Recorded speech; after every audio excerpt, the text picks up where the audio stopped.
What's up guys, JV2017 here, and this marks the final video in my companion guide series with X6-88, the Institute Courser companion in Fallout 4. In this video, we'll discuss how to get X6-88, what his special stats look like, how to max out his affinity, and the effectiveness of his companion perk. We're going to start with some background info on X6, but I do want to give a fair warning. There will be unfiltered major spoilers throughout this video. So if you just picked up the game, you're watching this in the future, I advise that you do not watch this video until you've completed the main quest if you want to avoid spoilers. Onto his background. X6 is an Institute Courser that the sole survivor works with in several Institute-related missions. X6 is first seen during the Kellogg memory mission, the main quest mission, when he gave Kellogg a mission in that, memory, and also when he takes the synth version of Shaun to the Institute in Kellogg's hideout. Beyond that, we don't know much about X6, but through our interactions with him, we can tell he's a very capable and loyal courser for the Institute, and the fact that he is a courser and an available companion makes him very, very powerful, since Institute coursers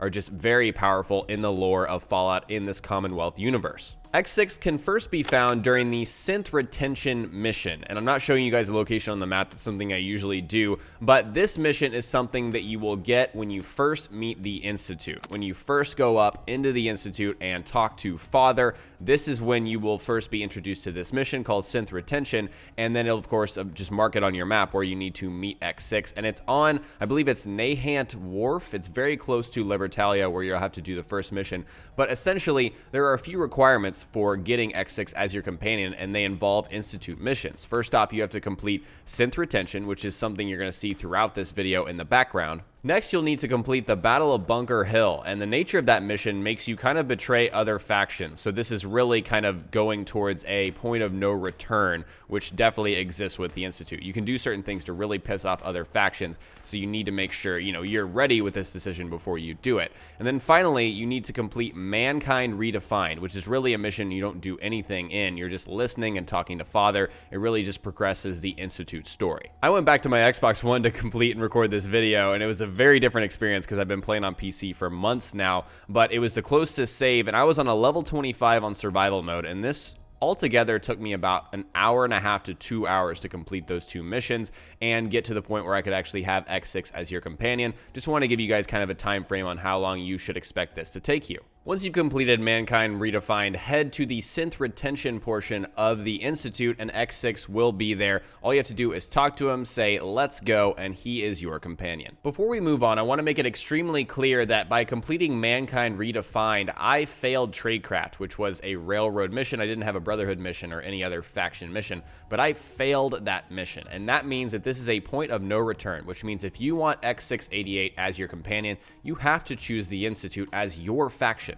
That's a very substantial decision for any given playthrough, and I hope I can help you guys figure out if this is worth it for you by the end of the video. X6's companion special stats are 16, 20, 18, 8, 10, 18, and 8 for a total of 98 special points. This is far and away the most out of any companion out of all 13 companions in the game. Unfortunately, if you've been watching this companion guide series here on my channel, I don't believe that this affects really anything. It's really just something interesting to know. Just the fact that, X6 is an Institute courser. He's got incredible special stats, but, the fact that he has a ton of strength, a ton of, intelligence, perception, it really doesn't affect anything. Even endurance doesn't affect health. Moving on, just like every other companion, X6 has an affinity, and he reacts to player actions, choices, and dialogue throughout the Commonwealth when he is your companion.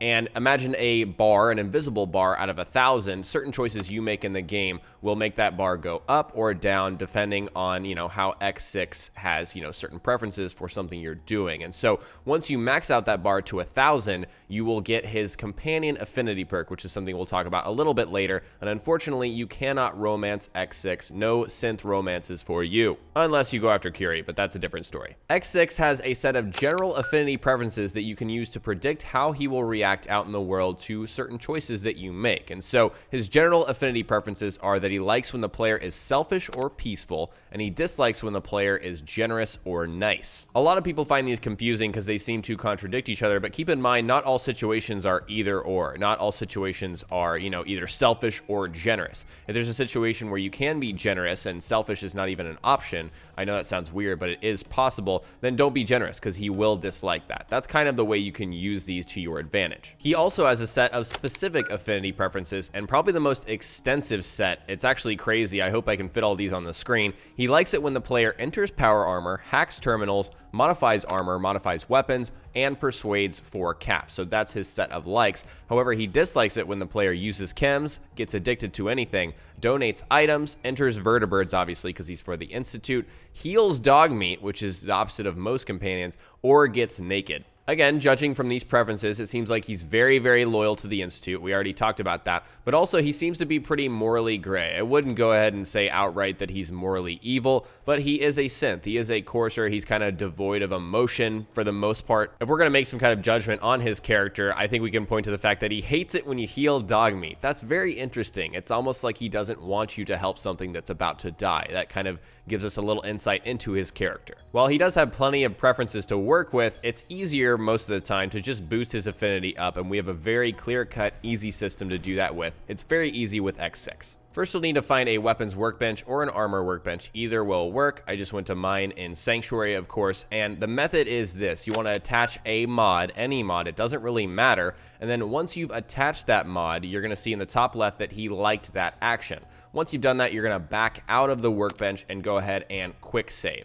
And then once you quick saved, you're going to load that very same quick save again. And what that does is really resets the timer, because a companion can only like an action every few hours. I'm not sure on the exact hours, but this is a way to get around that. So once you load that quick save again, you're going to do the same process. You don't have to keep making new mods. You can actually just attach mods that you've already created. So you're going to see me go back to this standard receiver. Actually, I'm already on the standard receiver. I'm going to put the powerful receiver that was on in the first place, and again, he's going to like that. So you can repeat this process over and over until his affinity is maximized. Since there's no in-game display for tracking affinity, I think you have to use console commands if you're on PC, and console players are just out of luck at the moment.